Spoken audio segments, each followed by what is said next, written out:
Hello, and welcome to the 10th episode of Season 9 of The Dark Money Files, in which we shine a light into a murky world. I am Ray Blake, and with me is my co-host, friend and business partner, Graham Barrow. Hello, Graham. Well, hello, Ray, although I feel like I should be saying hi, Jack. Because... Well, because that's what seems to have happened repeatedly to this episode. Ah, right, hijacked, yes, you make a good point. You're going to have to remind our audience what it's going to be about then, I think. Well, I will, Ray.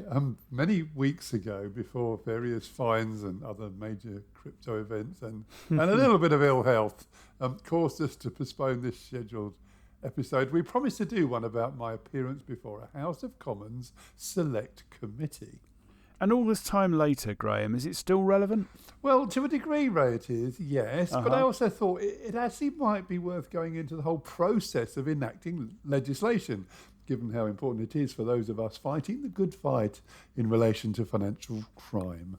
Well, yeah. I mean, necessarily, ours is going to be a little bit UK-centric, because it's hard enough finding out how these things work in one country, let alone a whole number of them. But I think based on limited research, it's fair to say that a similar process is in place across many of the world's great legislatures.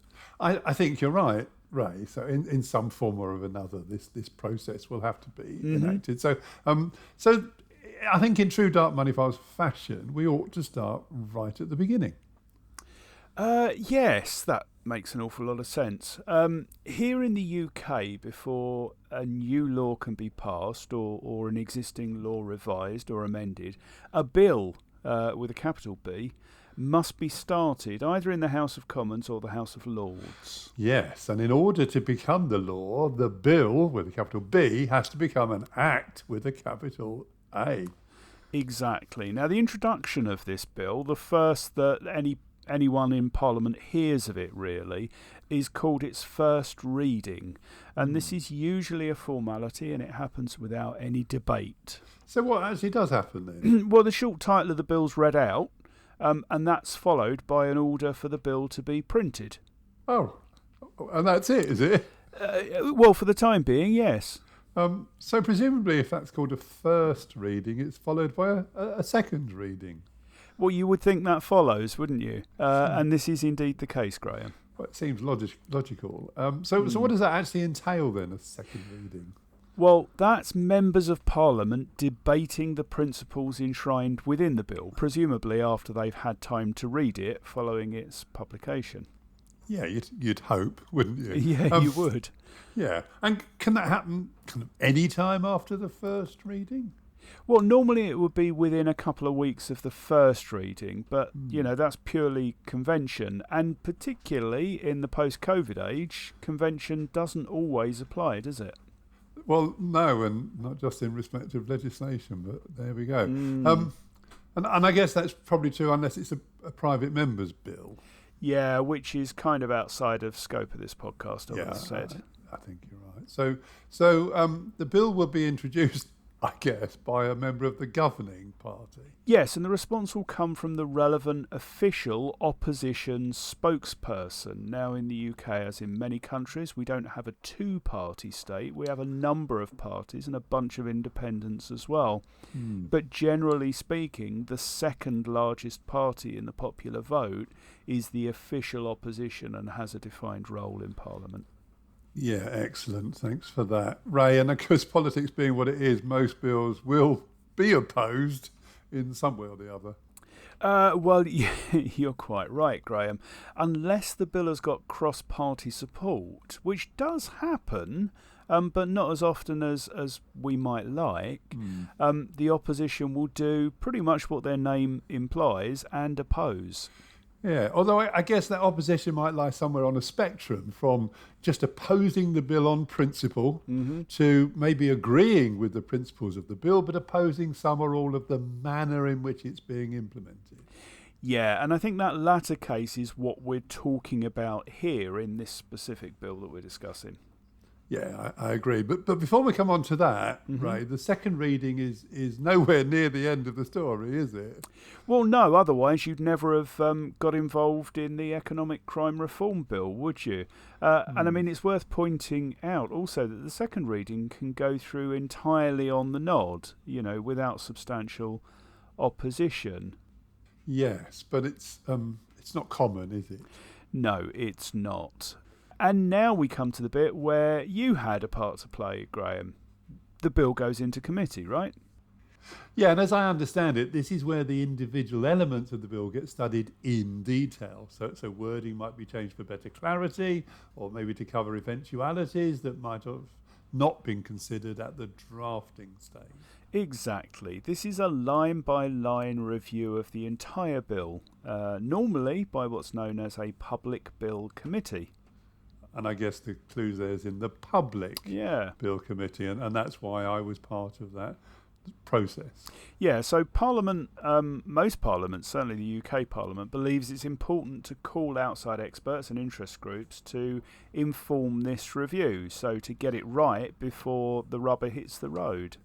Yes, and that, of course, I think almost for the first time in my entire life, allowed me to opine in public on something which hitherto had been something of a private obsession. But of course, through a strange turn of events, I mean, I thought I had quite arcane knowledge, and it turned out it was actually relevant to the reform of Companies House. I think you were certainly in a very good position to help them understand why the reform was quite vital. Yes, and also how keenly criminals would be looking for the slightest loophole to exploit.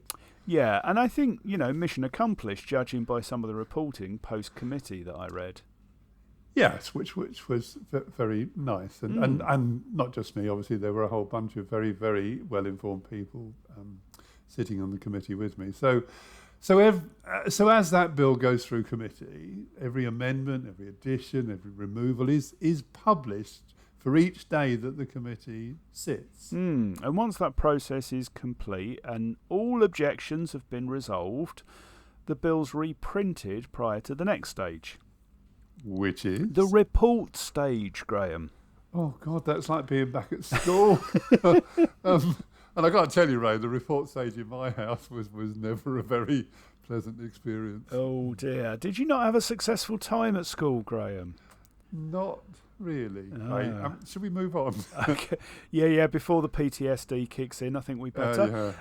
So at the report stage, sorry to mention it again, Graham, the bill is sent back to the floor of the House, where it can be debated once again and further amendments proposed. Yeah, and I think it's worth making the point here that legislation all over the world does follow a similar pattern, and many people have never had the process explained to them, and I've got to be honest, one of them would be me until I kind of really looked into this as part of this process.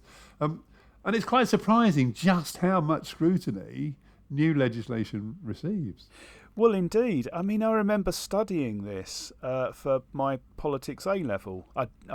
Spoiler, I didn't actually get it, listeners. But I do remember studying this process and thinking, oh dear, shouldn't this be modernised? Meanwhile, years later, and it hasn't been. But actually, it does work terribly well, and maybe that's the key to it not having been, messed about with terribly. I think you're right. Decades.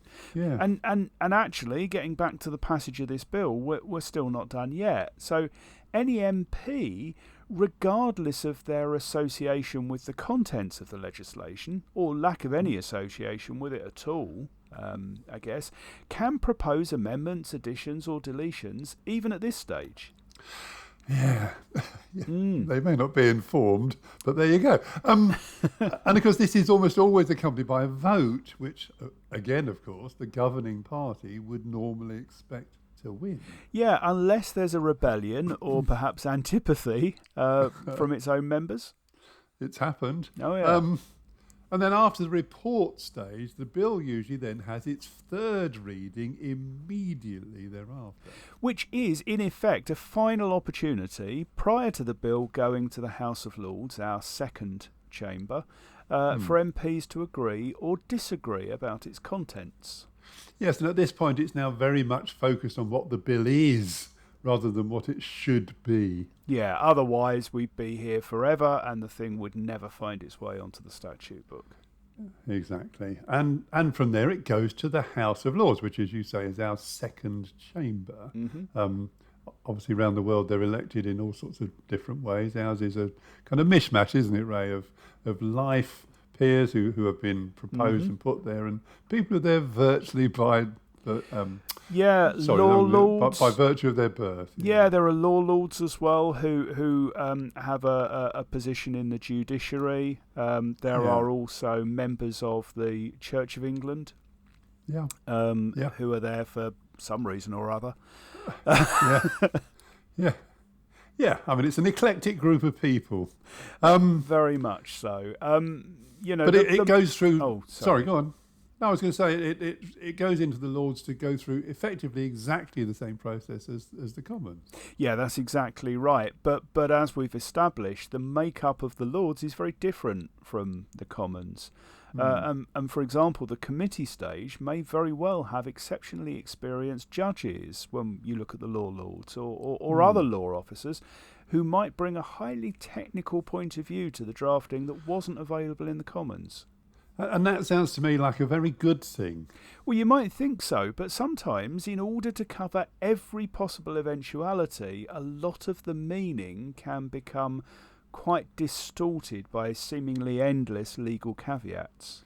Yeah, that's lawyers for you, isn't it? But I think we should point out this is just our layman's point of view and not a technical critique of the function of Lords committees, which I don't feel personally I'm able to give with any authority, Graham.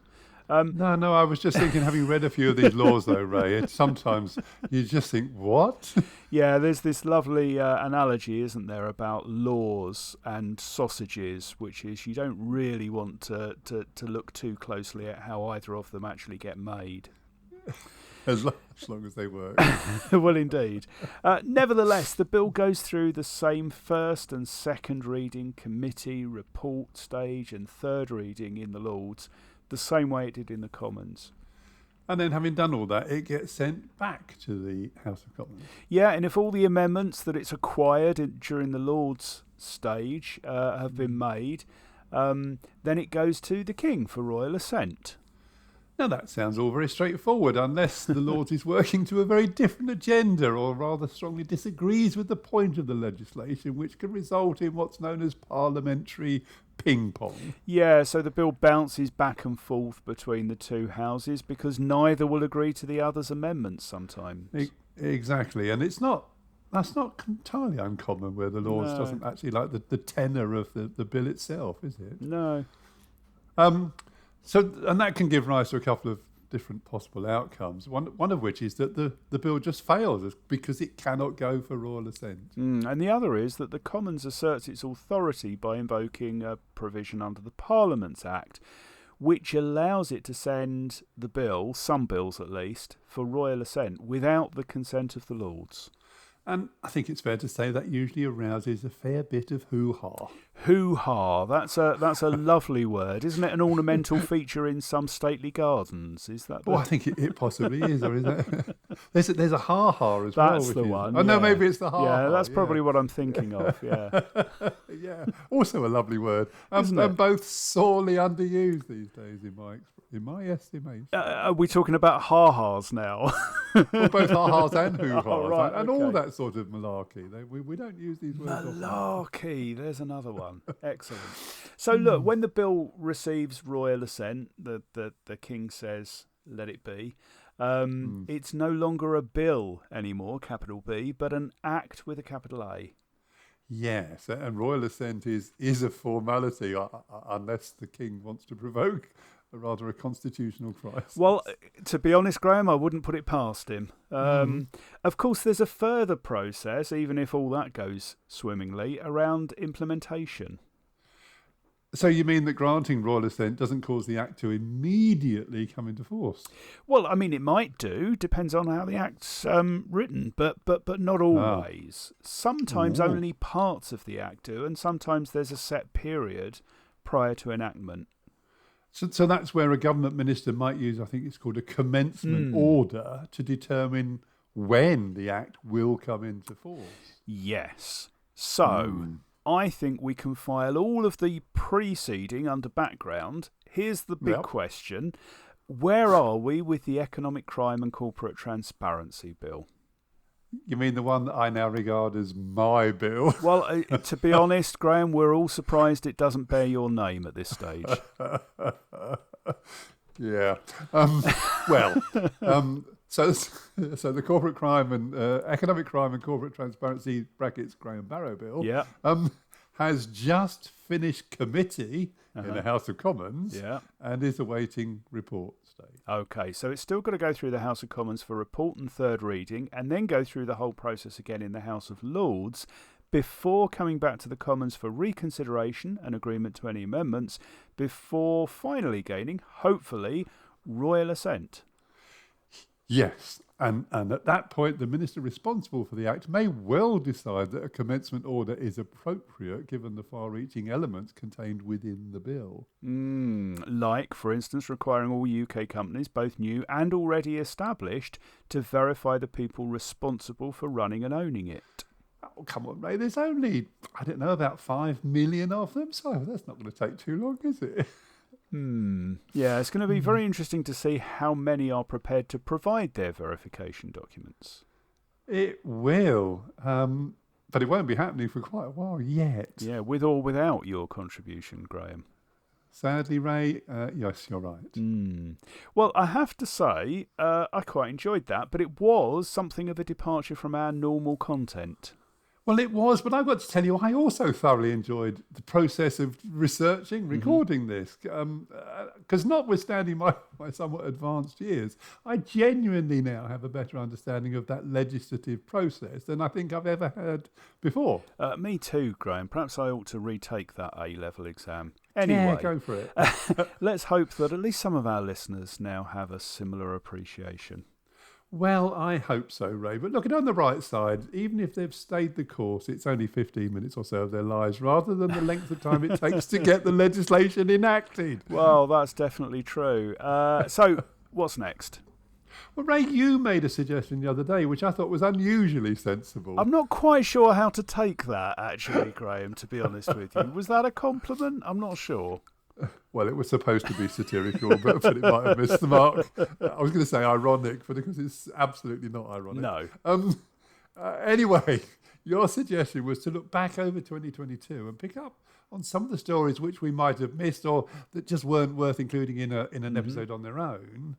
And there are some points I think we wanted to underline where there was broad consistency across those stories, which I think is a really good way of, letting people know that, some of the things that we face are very universal. Well, I'm looking forward to that.